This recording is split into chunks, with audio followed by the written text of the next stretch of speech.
La plupart d'entre nous connaissent l'histoire. Caïn, Abel, puis Seth, les trois fils qui ont marqué le commencement de l'humanité en dehors de l'Èle, Éden. Mais que se passerait-il si ce récit, si souvent raconté, était qu'un fragment? Une version épurée d'une vérité bien plus complexe, et peut-être plus sombre. Car dans les silences de la Genèse, une question demeure, ignorée depuis des siècles. Qui étaient les autres? Les Écritures mentionnent qu'Adam engendra des fils et des filles. Mais qui étaient ces filles? Quels étaient leurs noms? Leur destinée? Cette question n'est pas un simple détail historique. C'est la clé d'un secret qui a été délibérément enfoui, une vérité sur la première famille de l'humanité, jugée trop troublante pour être enseignée. Une vérité qui révèle que la lignée d'Adam ne se résume pas au seul nom que nous connaissons. Imaginez un instant. Adam et Ève, le cœur brisé par l'exil et le premier meurtre, donnant naissance à d'autres enfants. Une progéniture conçue dans l'ombre de la chute, portant en elle les cicatrices spirituelles du péché originel, d'une manière que nous n'avons jamais comprise.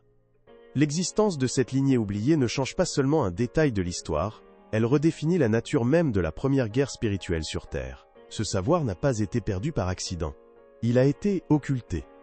Des textes anciens, écartés par les premiers conciles de l'Èle, Église, racontent cette histoire interdite. Si vous êtes de ceux qui cherchent à comprendre ce qui se cache derrière le voile, à lire entre les lignes des récits sacrés, alors, restez avec nous. Car ce que nous allons révéler ne se trouve dans aucun sermon du dimanche. C'est une page effacée de notre histoire spirituelle. La Bible elle-même nous donne un indice, un fil d'Ariane que très peu osent tirer.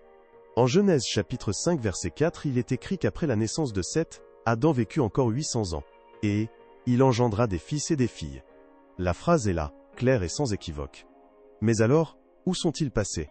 Pourquoi l'histoire sainte se tait-elle sur leur nom, leur vie, leur destin? Ce silence n'est pas un oubli. C'est une omission volontaire. Ce vide dans le récit sacré soulève l'une des questions les plus troublantes pour tout lecteur attentif de la Genèse. Lorsque Caïn est banni, chassé à l'est d'Éden, le texte nous dit qu'il connut sa femme.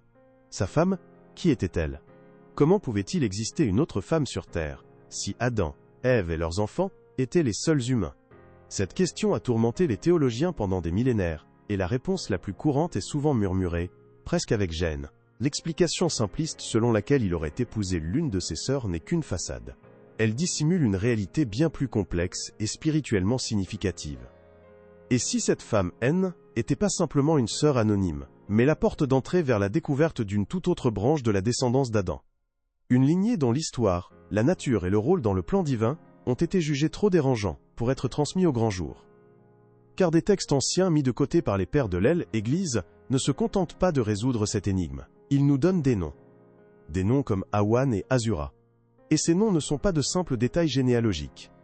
Ils sont la clé d'une prophétie oubliée, celle des deux premières lignées de l'humanité, l'une destinée à porter la lumière de la promesse, et l'autre, née de l'ombre du premier meurtre.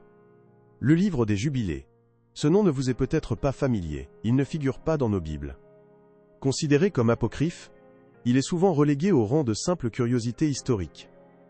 Mais imaginez un instant ce livre, non pas comme un texte rejeté, mais comme une chronique perdue, un journal de bord des premiers jours de l'humanité, rédigé à une époque où le souvenir de l'Èle, Éden était encore une blessure vive. C'est dans ces pages, écrites sur des parchemins qui ont survécu aux empires et aux flammes, que les noms silencieux de l'histoire sont enfin prononcés. Ce texte ancien, également connu sous le nom de Petite Genèse, ne se contente pas de mentionner des filles anonymes. Il leur donne une identité et un destin. Selon le livre des Jubilés, Adam et Ève eurent une fille nommée Awan, née avec Caïn, et une autre, Azura, née avec Abel. Comprenez-vous la portée de cette révélation? Il ne s'agit pas simplement de sœurs. Il s'agit de jumelles, nées en même temps, leur existence spirituellement liée à celle de leur frère dès le premier souffle. Elle, énigme de l'Èle, épouse de Caïn, n'est plus une énigme.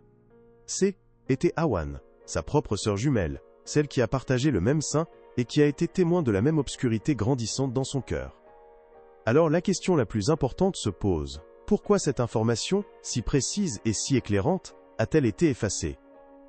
Imaginez les premiers conciles de l'Èle, Église, des hommes pieux mais aussi des stratèges, décidant quel texte formerait le fondement de la foi pour les millénaires à venir.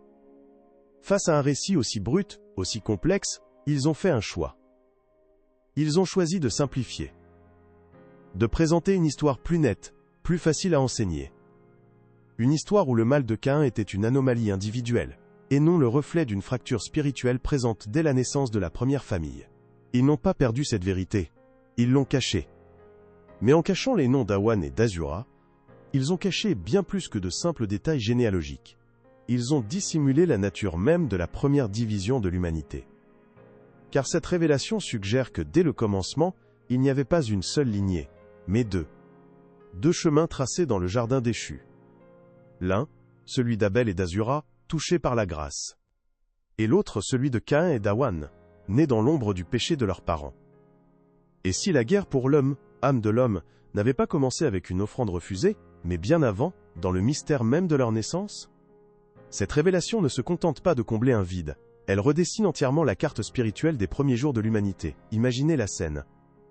À l'est de l'Éel, Éden, ce n'est pas une seule famille qui grandit, mais deux branches spirituelles distinctes, coexistant sous le même ciel assombri. D'un côté, la lignée d'Abel et d'Azura, portant en elle le souvenir de la communion perdue, un écho de la lumière de Dieu. De l'autre, celle de Caïn et d'Awan, nés dans le ressentiment, marqués par la jalousie et l'ombre du péché de leurs parents. Ce haine n'était pas encore le bien contre le mal, mais la promesse contre la blessure. La foi contre l'amertume. Le livre des Jubilés suggère un modèle divin dans ces naissances jumelles. Chaque fils porteur d'une destinée spirituelle était accompagné d'une sœur, comme si Dieu lui-même établissait dès le départ la dualité de la condition humaine déchue. Ce haine n'était pas un accident. C'est qu'était une prophétie vivante, une préfiguration de la grande division de l'humanité que l'on retrouve tout au long des Écritures. La lignée de la femme contre la lignée du serpent. En effaçant Awan et Azura, les scribes n'ont pas seulement supprimé des noms, ils ont brisé ce miroir, cachant la preuve que le schisme spirituel de l'humanité n'a pas commencé avec une offrande, mais avec une naissance. Comprenez l'impact de cette omission. Sans cette vérité, le péché de Caïn apparaît comme une simple tragédie familiale, un acte de jalousie isolé. Mais avec cette connaissance, il devient l'inévitable dénouement d'une tension spirituelle présente dès la conception. La lignée de l'ombre, celle qui regardait la terre et non le ciel, a fini par lever la main contre la lignée de la lumière.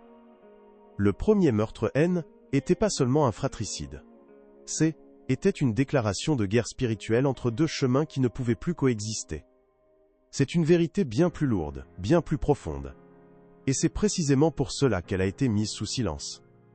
Pourtant, même dans cette obscurité naissante, la souveraineté de Dieu n'a jamais été ébranlée. Ce plan, cette division n'a pas surpris le Créateur. Au contraire, il a rendu la promesse d'un sauveur, faite à Ève, encore plus urgente et plus magnifique. Dieu savait que l'humanité se diviserait. Il savait qu'une lignée choisirait l'ombre. Et c'est précisément pour cette raison qu'il a préparé, dès le commencement, la venue d'une lumière si puissante qu'aucune obscurité ne pourrait jamais éteindre. Mais cette guerre des lignées ne s'est pas arrêtée avec la mort d'Abel. Elle n'a fait que commencer. Et ce qui a suivi a donné naissance à des êtres dont la simple mention fait trembler les fondations de notre compréhension du monde avant le déluge. La version enseignée dans les églises est simple, nette, presque réconfortante. Caïn le premier pécheur, Abel le premier martyr, Seth, la nouvelle espérance. Une histoire de choix individuels, de bien et de mal. Mais la vérité cachée dans les textes anciens est bien plus dérangeante. Elle ne parle pas de choix, mais d'un destin spirituel inscrit dès la naissance. Une vérité où l'humanité haine était pas une, mais deux, dès le premier cri poussé hors de elle, Éden. Alors, pourquoi cette version a-t-elle été enterrée si profondément? La réponse est aussi simple que terrifiante. Elle était trop complexe, trop brute pour la doctrine, que les premiers pères de l'Église cherchaient à unifier. Une histoire de lignée spirituelle prédestinée aurait pu semer la confusion, le doute. Il était plus facile de présenter un récit clair, où le péché est une déviation, et non une partie intégrante d'une branche entière de l'humanité. La simplicité est devenue un outil de contrôle. La vérité, une victime de la clarté. Pensez aux grands conciles, comme celui de Laodicée ou de Carthage, où des hommes pieux et puissants ont débattu pour décider quels textes seraient considérés comme inspirés par Dieu, et lesquels seraient jugés apocryphes, dangereux. Ils ne faisaient pas que compiler un livre, ils choisissaient une réalité. En écartant des textes comme le livre des Jubilés, ils n'ont pas seulement rejeté un livre, ils ont scellé une porte, condamnant une partie de notre propre histoire spirituelle à l'obscurité pendant près de 2 millénaires. En faisant cela, ils ont transformé une guerre spirituelle cosmique en une simple querelle de famille. Ils ont réduit l'immense tragédie des deux lignées à un acte de jalousie entre deux frères. Ils ont cru protéger les fidèles d'une vérité troublante. Mais ils ont créé un vide. Un silence dans le récit sacré. Et ce silence, ce vide laissé par l'histoire d'Awan et de Caïn, allait bientôt être rempli par une terreur que même eux n'auraient pu imaginer. Le silence des conciles a créé un vide, un espace sombre dans notre histoire sacrée. Et comme la nature a horreur du vide, cet espace n'est pas resté inoccupé. La lignée de Caïn, maudite et errante, s'est multipliée sur la terre. Et en se multipliant, elle a préparé le terrain pour une transgression bien plus terrible que le premier meurtre. Une transgression qui allait souiller la création de Dieu à une échelle inimaginable. Mais ce n'est pas la révélation la plus choquante. Le véritable secret n'est pas que Caïn ait eu une descendance, mais ce que cette descendance est devenue. La Bible elle-même nous donne un indice terrifiant en Genèse, chapitre 6. Un passage si troublant que beaucoup préfèrent le lire comme une allégorie. Si cette quête de la vérité cachée résonne en vous, assurez-vous de nous suivre, car nous sommes sur le point d'entrer dans un territoire que la plupart des études bibliques évitent soigneusement. Le verset dit « Les fils de Dieu virent que les filles des hommes étaient belles, et ils en prirent pour femmes parmi toutes celles qu'ils choisirent. » On nous a toujours enseigné que ces fils de Dieu étaient des anges déchus. Mais s'il s'agissait d'une autre simplification, et si la vérité était à la fois plus simple et infiniment plus sombre? Que se passerait-il si les filles des hommes, N, étaient autres que les descendantes de la lignée de l'ombre, la lignée de Caïn et d'Awan? Et il y a quelque chose que presque personne n'ose dire. Si cette lignée portait déjà une marque spirituelle, une fracture, qu'est-ce que cela a attiré du monde spirituel? Le texte ne dit pas que les fils de Dieu sont tombés et ont ensuite trouvé les femmes. Il dit qu'ils les ont vus et qu'ils les ont désirées. Qu'ont-ils vu exactement dans cette lignée maudite qui a provoqué une telle chute? L'origine des géants, les Néphilim, n'est peut-être pas celle que nous croyons. Elle ne commence peut-être pas dans le ciel, mais sur la terre, avec le sang de la première famille brisée. Et c'est ici que notre compréhension de la foi doit s'approfondir. Car cette histoire des deux lignées n'est pas seulement un récit du passé. C'est le miroir de notre propre âme. Dieu n'a pas permis cette division pour nous condamner, mais pour nous révéler la nature du choix qui nous est offert. Le choix entre la voie de la terre et la voie du ciel, entre la lignée de la rancœur et celle de la promesse. L'homme, dès le commencement, n'a pas été un simple pion sur l'échiquier d'une guerre entre Dieu et Satan. Il est l'échiquier lui-même. Chaque âme humaine est un champ de bataille où ces deux héritages spirituels, celui de Caïn et celui de Seth, s'affrontent. Le péché n'est pas seulement une transgression, c'est l'issime, écho de la voix de la première lignée maudite qui résonne en nous, nous invitant à regarder la poussière plutôt que les étoiles. Cette connaissance, loin de détruire la foi, la rend plus profonde, plus urgente. Elle ne contredit pas les Écritures, elle en révèle la complexité cachée. Elle nous montre que la grâce de Dieu n'est pas simplement une solution à un problème, mais un acte de guerre divin contre une fracture qui remonte à la naissance même de l'humanité. Comprendre cela, c'est comprendre l'ampleur du sauvetage que Christ est venu accomplir, mais ce n'est que la moitié de la vérité.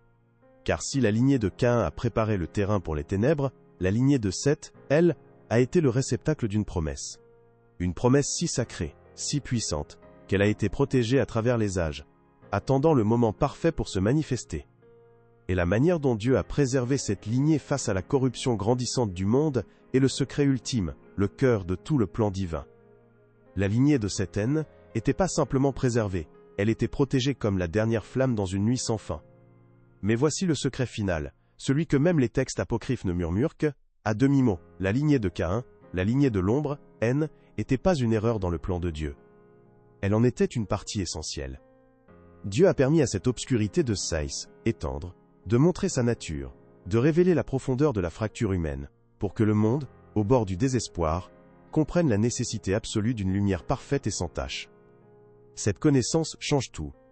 Le silence des conciles, la simplification des Écritures, tout cela a servi, sans le savoir, à mettre en scène le plus grand drame de l'histoire. La Bible n'est plus seulement l'histoire d'un peuple élu. Elle devient le récit de la survie d'une promesse divine, au milieu d'un monde qui avait choisi une autre voie.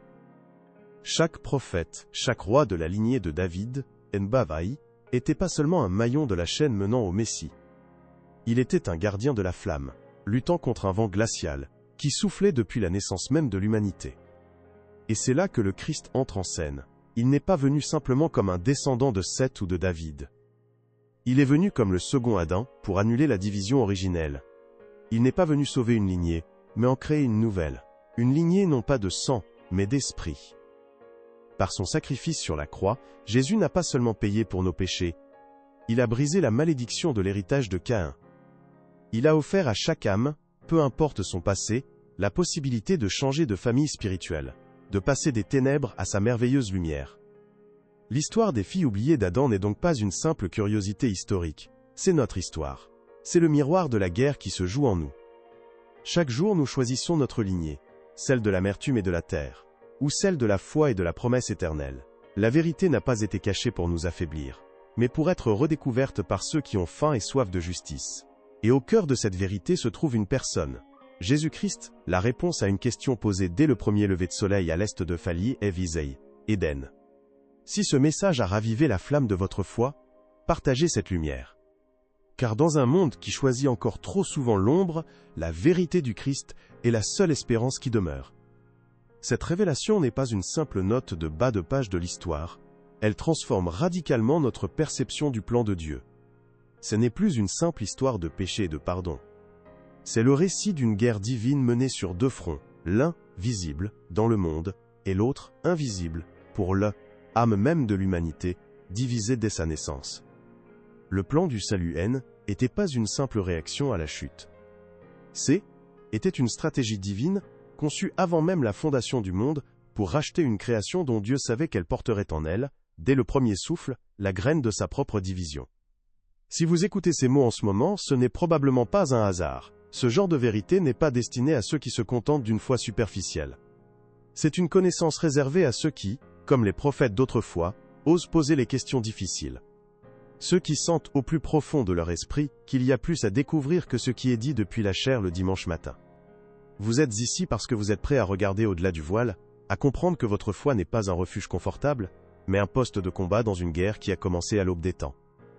Dans notre monde moderne, on nous offre souvent une foi simplifiée, une version édulcorée de l'Évangile, facile à consommer mais dépourvue de la puissance nécessaire pour affronter les ténèbres réelles.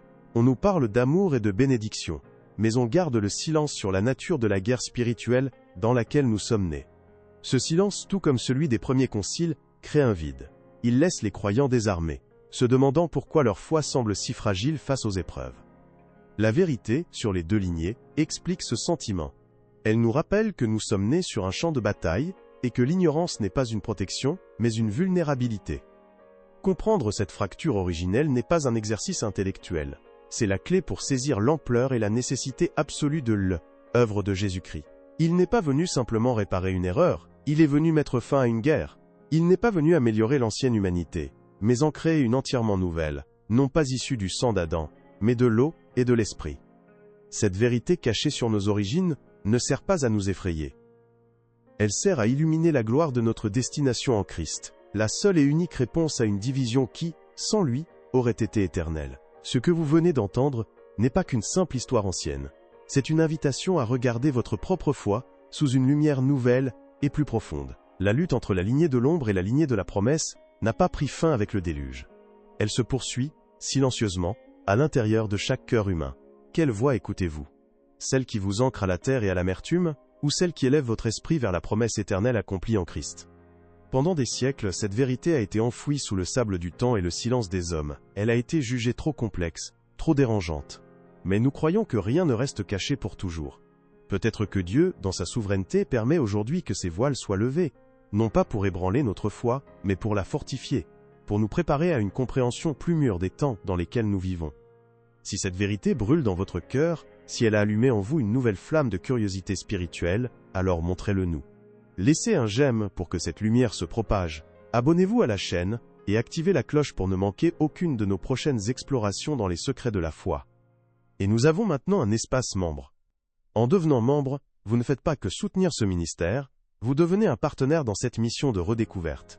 Vous nous aidez à continuer de produire un contenu édifiant et révélateur comme celui-ci. Enfin, écrivez dans les commentaires de quel pays ou de quelle ville vous nous regardez, afin que nous puissions voir jusqu'où cette vérité atteint les cœurs à travers le monde.